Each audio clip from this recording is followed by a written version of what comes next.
Dear parent, you have a part to play in your child's confidence. So if your child is not confident, before you try to look for a solution for them, try to be sure that you're doing the right thing as a parent. Today, I'm going to be telling you how you can help your child to build confidence.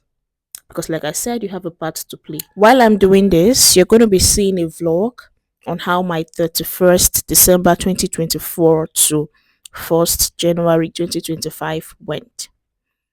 One of the highlights of this vlog is that I went to see an SOC parent and I visited Apostle Femi Lazarus Church.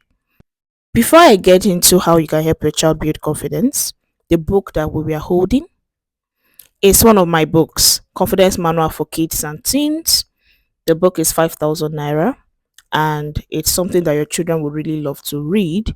It's a manual. It has exercises, it has affirmations. It is made with art paper, 70 something pages, bold fonts, colorful.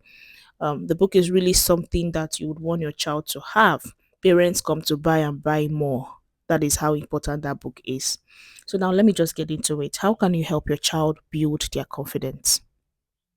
Number one is that you should lead your child to Christ. Lead your children to Christ. This is the best thing you can do for your child, especially if you're a Christian. Well, if you're a Muslim, lead them to to God. Lead your children to Christ. I'm a Christian and that's why I'm stressing on this. Lead your children to Christ. This is the best gift every parent can give their child.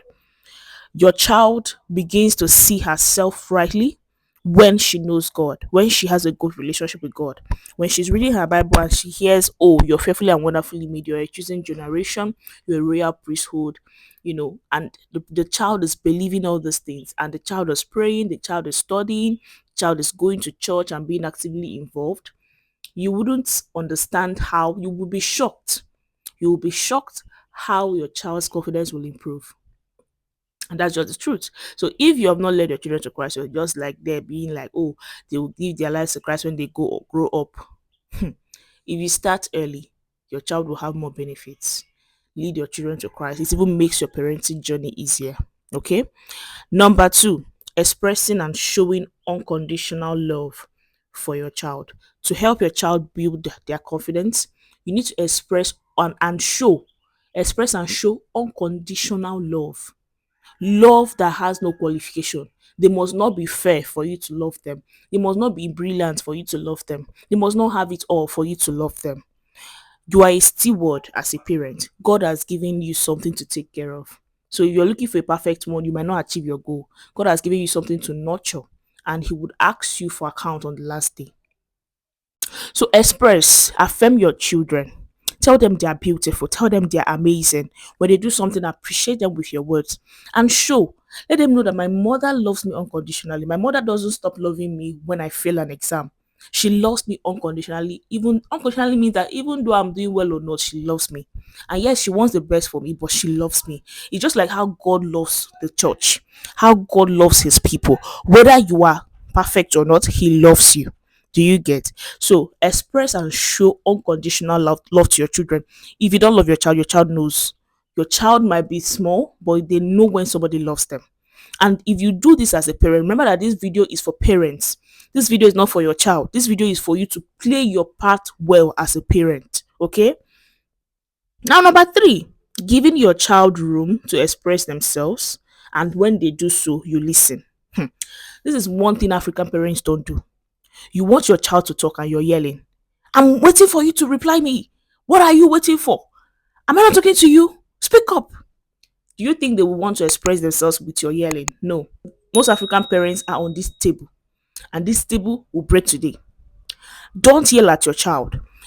When you do that, you make them not want to express themselves. You make them not be comfortable to tell you things.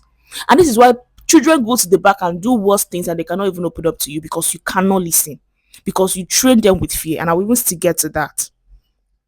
So give your child room to express themselves. Don't go and be crying that your child doesn't want to express himself or herself when you don't give them room to do so. You are always antagonistic, you're irritable, you don't listen. When they even do so, you don't listen. In fact, learning how to listen is a skill every parent needs to have, because listening is a skill. You don't listen to judge, you listen to understand. You listen to communicate better. When you listen, you give the other person opportunity to put their words together and know whether this is really what they want to communicate. But when you are not listening, you are listening to judge. You don't even want them to say anything. You already hijacked them. See, you wouldn't get that. You wouldn't achieve your goal as a parent that wants a child to be confident. You must give your child room to express themselves. Don't judge them. Listen to understand. Okay. Number four is that you should avoid comparison. Many parents, especially African parents, are on this table. I want you to be like this woman's child. Are you not seeing this woman's child? Are you not seeing this man's child? Why won't you be like your sister? Why won't you? Those things are bad. I know you want them to copy one behavior or the other from these people, but as a way to put it, for example, you can tell your child, you are amazing and I love when you do this, but how about you copy this or you do this? Don't you see that if you do this, it will be better? Your child knows that, okay, this my mom appreciates me first. And then I can now say, since my mom appreciates me, let me now do more so that she will appreciate me but better. So what do? I then decide to take up that good behavior that she's telling me about. Do you get?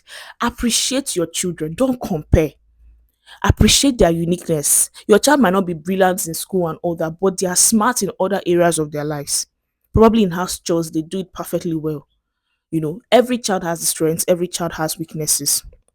Appreciate their uniqueness, appreciate their strengths. Don't be quick to compare. Don't be quick to say, don't you see your sister? Don't you see this person? Because they are not their sister, they are not that person, they are your child.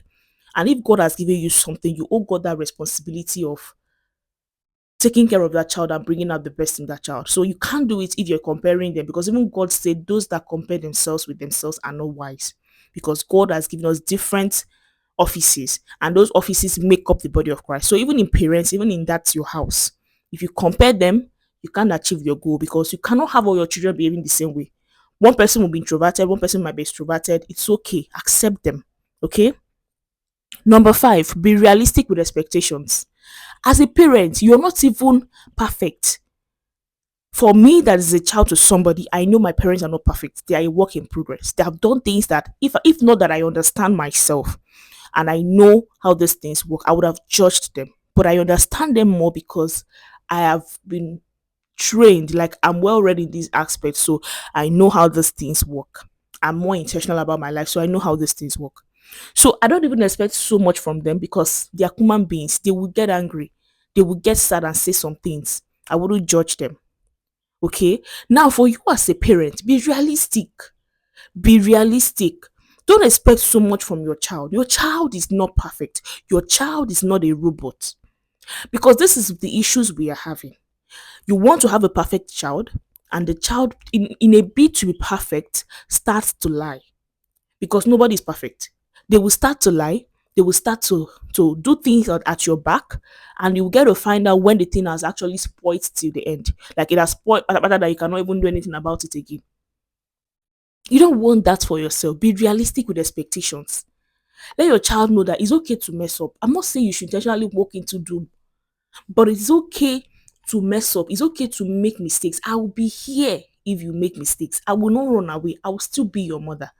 But I will advise you not to, because if you do it, you might not come out of it. Do you get? Be realistic. Let your child know that it is okay. In this place, we are not looking for perfection. I am your mother. I'm here to nurture you. I'm not looking for a perfect child. I want to raise my child well, no problem, but I'm not looking for perfect children. So be realistic. Be realistic. Your child is not doing well in school, and they manage to have an average of 50 something percent, and then you want next term for them to have 100%. That is unrealistic. Let them grow gradually. It doesn't mean that they will not do well, but let them know that it's okay to be human. It's okay to make mistakes. It's okay to be washing that plate and the plate will fall out of your hand. Not the one that the plate will fall out of the child's hand. The child will go and hide it and you will not even know. So you think your child is a perfect child that doesn't break plates, perfect, but you don't know that the child is hiding a lot from you. Be realistic. Parents, be realistic. Number six, give them opportunity to explore their before you complain that your child is not good at this, your child is not good at that. Look out for what they are good at, because you cannot waste your time telling them to be good at something that doesn't even have any any meaning. Like it doesn't, it's not very important. For example, now I know that every child should know how to lay their bed, every child should know how to wash their clothes, every child should know how to cook. These are things that I feel like, you know, every human being should know. But for example, your child doesn't know how to draw, and because you want them to win that competition, you force them to know how to draw. Don't push your child beyond what they are naturally endowed to do, because that is what makes people to be unfulfilled. Many people are living the dreams of their parents and not what they themselves want for themselves.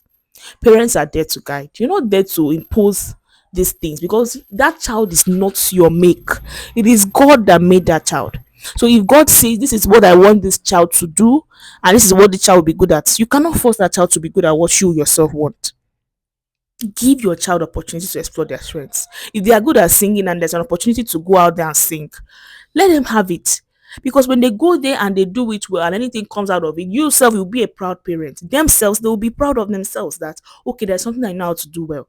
But when you only focus on what you yourself feel is good for your child, you will not have a good child. So give your children opportunity to explore their strengths. What are they good at? Let them explore it. In school, in churches, encourage them. Okay? This particular point of giving your child opportunity to explore their strengths. Learn how to channel your child's strengths properly. Now, your child might be spoiling the appliances in your house in the bid to build something that they don't even understand. Why not to channel it properly? You can even tell them that they can take a career in engineering, or you can tell them, okay, you can go for this training, go and be trained somewhere, so that they will do something meaningful, so that they can channel those their strengths properly, that they will even build something that you can use in your house, not to be disabling the ones you have and you can't use them. Okay, learn how to channel your child's strengths properly. So number 7, teach your child to solve problems. Don't raise an irresponsible child.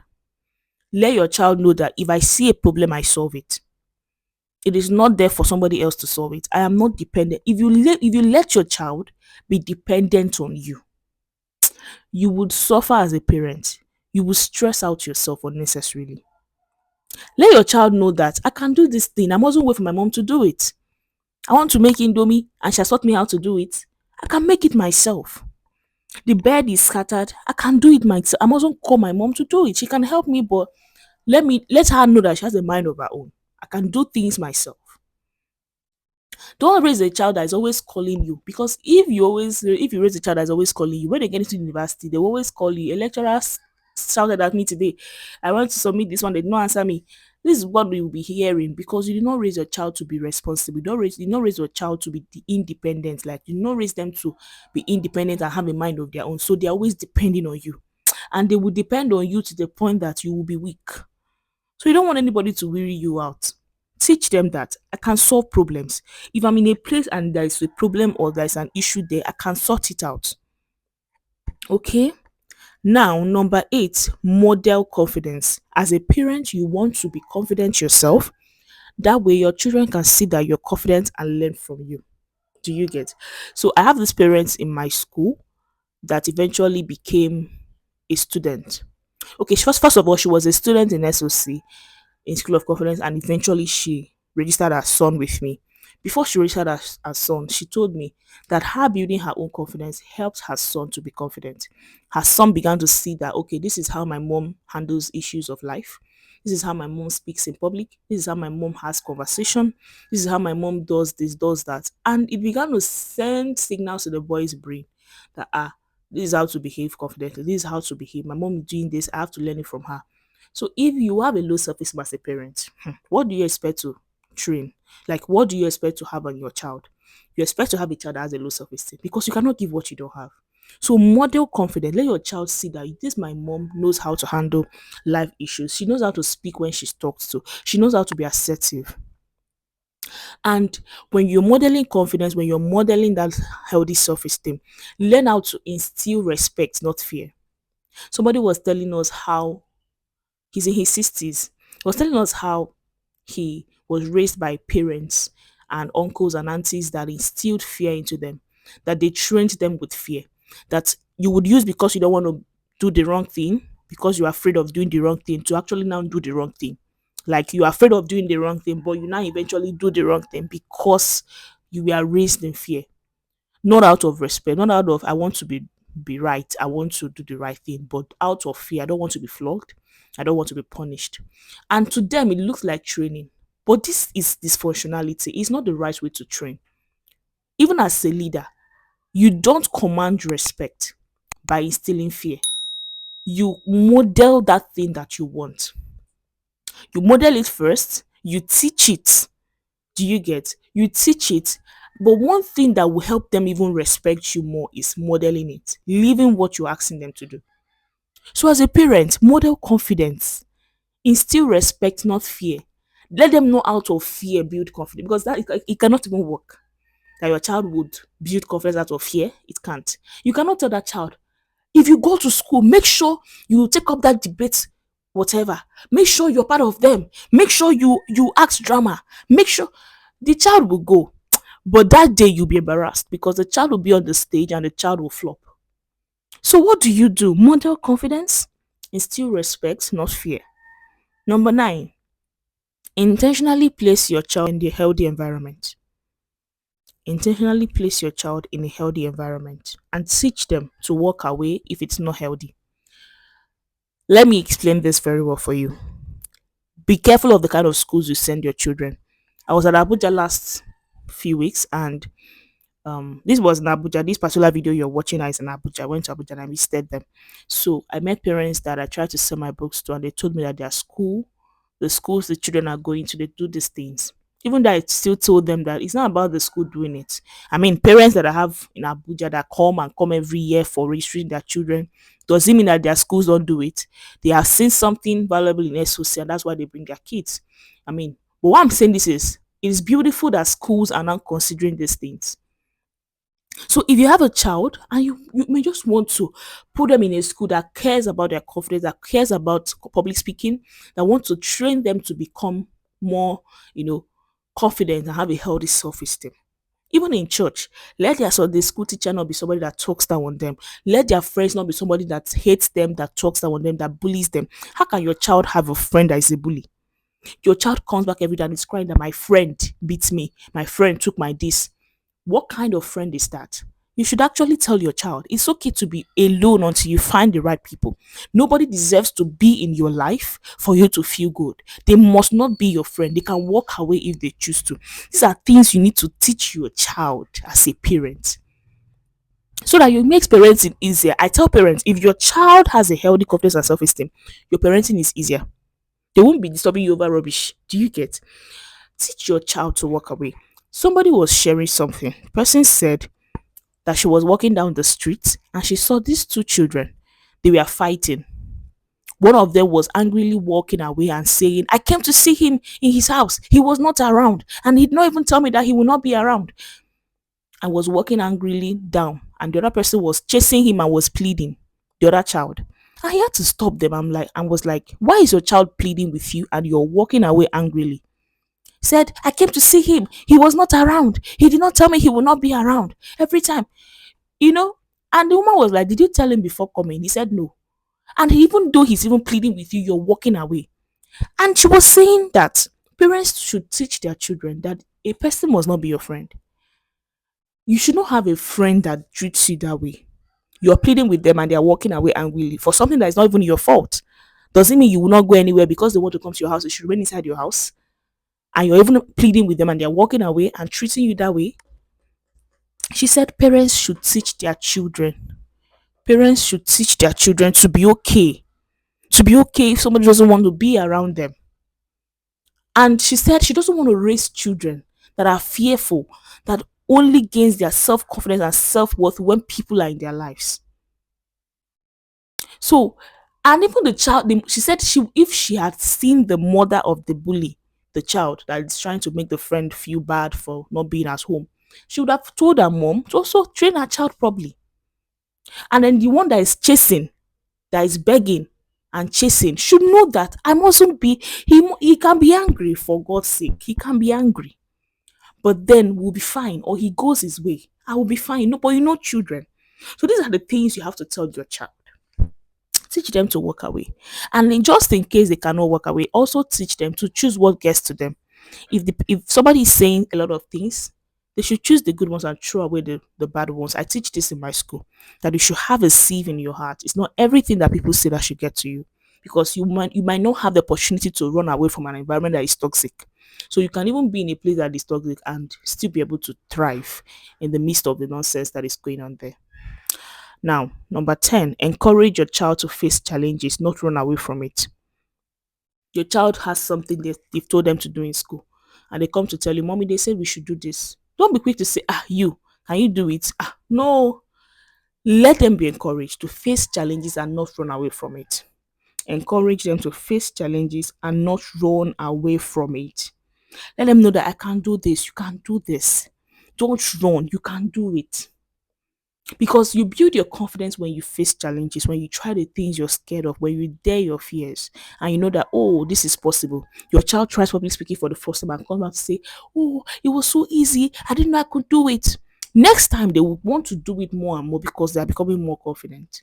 So it's courage, it's daring your fear that would even help you be more confident. So teach your child, encourage them to face challenges, not run away from it. Number 11, let your child know that her self-worth is not dependent on humans. I've said this before, like when I was talking about the children that were fighting, the two friends. Let them know that my self-worth is not dependent on humans and what they think. They don't like me in my class, so I lose my confidence. No. They don't want to be my friends, so I lose my confidence. No.